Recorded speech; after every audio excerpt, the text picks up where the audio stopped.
आज हम बात करेंगे आजाद भारत के पहले बड़े घोटाले की। एक ऐसा स्कैंडल जिसने देश की नींव को हिलाकर रख दिया था। ये कहानी है 1948 के जीप स्कैंडल की।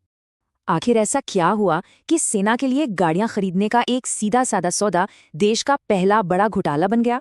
चलिए इस पूरी कहानी को परत दर परत समझते हैं और सबसे पहले जानते हैं कि ये सब शुरू कहाँ से हुआ। इस डील को समझने के लिए हमें उस वक्त के हालात को समझना होगा। सोचिए, भारत को आज़ादी मिले कुछ ही महीने हुए थे और देश पहले ही पाकिस्तान के साथ युद्ध में था। हमारी सेना लड़ तो रही थी, लेकिन उसके पास जरूरी साजो सामान की भारी कमी थी। और उस वक्त सेना को सबसे ज्यादा जरूरत थी जीपों की। कितनी? 4,603 जीपें।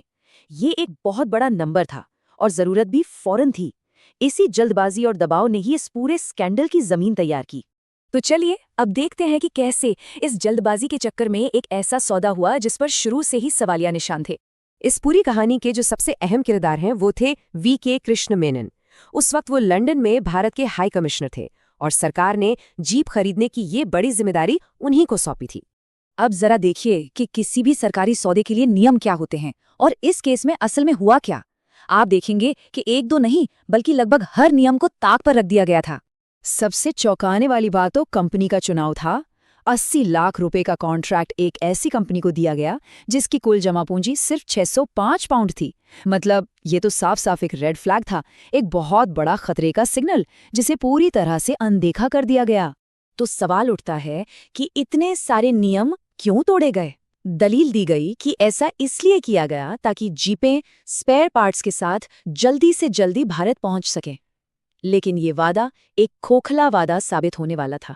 तो वादा तो हो गया, नियम भी तोड़ दिए गए। अब देखते हैं कि जब डील की हकीकत सामने आई तो क्या हुआ।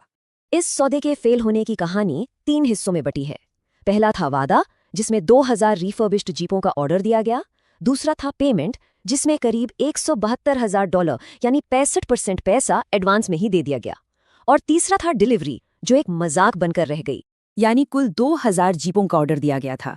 ये वो गाड़ियां थीं जिनसे हमारी सेना को मजबूती मिलनी थी। लेकिन हुआ क्या? महीनों के इंतजार के बाद 2000 में से सिर्फ 155 जीपें भारत पहुंची। वादा और हकीकत के बीच का ये फासला बहुत बड़ा था। और कहानी का सबसे बुरा हिस्सा तो अब आता है। जो 155 जीपें आई भी, उनमें से एक भी जीप चलने लायक या सेना के काम आने लायक नहीं थी। वो सब कबाड़ थीं। सौदा पूरी तरह से बर्बाद हो चुका था। मामले को संभालने के लिए एक और कंपनी SCK एजेंसीज के साथ दूसरा कॉन्ट्रैक्ट किया गया, लेकिन नतीजा वो भी फेल हो गया। 2 साल में वहां से भी सिर्फ 49 जीप्स आई। मतलब एक के बाद एक 2 फेल सौदे और देश का पैसा डूबता रहा। अब जब इतना बड़ा घोटाला सामने आ चुका था तो जाहिर है इसकी जांच भी होनी थी। लेकिन इस जांच का जो नतीजा निकला वो इस घोटाले से भी ज्यादा चौंकाने वाला था। तो सरकार ने इस पूरे मामले की पड़ताल करने के लिए एक कमेटी बनाई, जिसे अय्यंगर कमेटी के नाम से जाना जाता है। और इस कमेटी की जांच में क्या निकला? वही जिसका डर था। जांच में साफ हो गया कि प्रोटोकॉल जानबूझकर तोड़े गए, फाइनेंशियल एडवाइजर से कोई सलाह नहीं ली गई और बिना इंस्पेक्शन सर्टिफिकेट के ही पूरा पेमेंट कर दिया गया। कमेटी ने कहा कि ये मामला बहुत संगीन है और इसकी एक हाई लेवल न्यायिक जांच होनी चाहिए। कमेटी ने तो अपनी रिपोर्ट दे दी और न्यायिक जांच की सिफारिश भी कर दी। लेकिन इसके बाद जो हुआ वो असल में इस कहानी का सबसे बड़ा ट्विस्ट है। जरा इन तारीखों पर गौर कीजिए। यानी एक हाई लेवल जुडिशियल इंक्वायरी की सिफारिश के बावजूद 1955 में सरकार ने इस केस को बंद कर दिया, हमेशा के लिए। और केस बंद क्यों किया गया? ये कहते हुए कि मिस्टर मेनन की व्यक्तिगत ईमानदारी पर कोई शक नहीं है। बस इसी एक लाइन के आधार पर देश को हुए करोड़ों के नुकसान और नियमों की धज्जियां उड़ाने की कोई जवाबदेही तय नहीं की गई। और इतना ही नहीं, कुछ ही साल बाद वी.के. कृष्ण मेनन को पहले कैबिनेट मंत्री और फिर देश का रक्षा मंत्री बना दिया गया। तो केस तो बंद हो गया, लेकिन इस घोटाले की परछाई बहुत लंबी थी। इसका असर 1955 में खत्म नहीं हुआ। ये घोटाला अपने पीछे एक बहुत बड़ा सवाल छोड़ गया। क्या आजाद भारत के इस पहले रक्षा सौदे ने ही भविष्य के लिए भ्रष्टाचार और जवाबदेही की कमी का एक गलत ट्रेंड सेट कर दिया था? चलिए एक नजर डालते हैं कि इस घोटाले की असल कीमत क्या थी। सेना को जरूरत थी 4,603 जीपों की।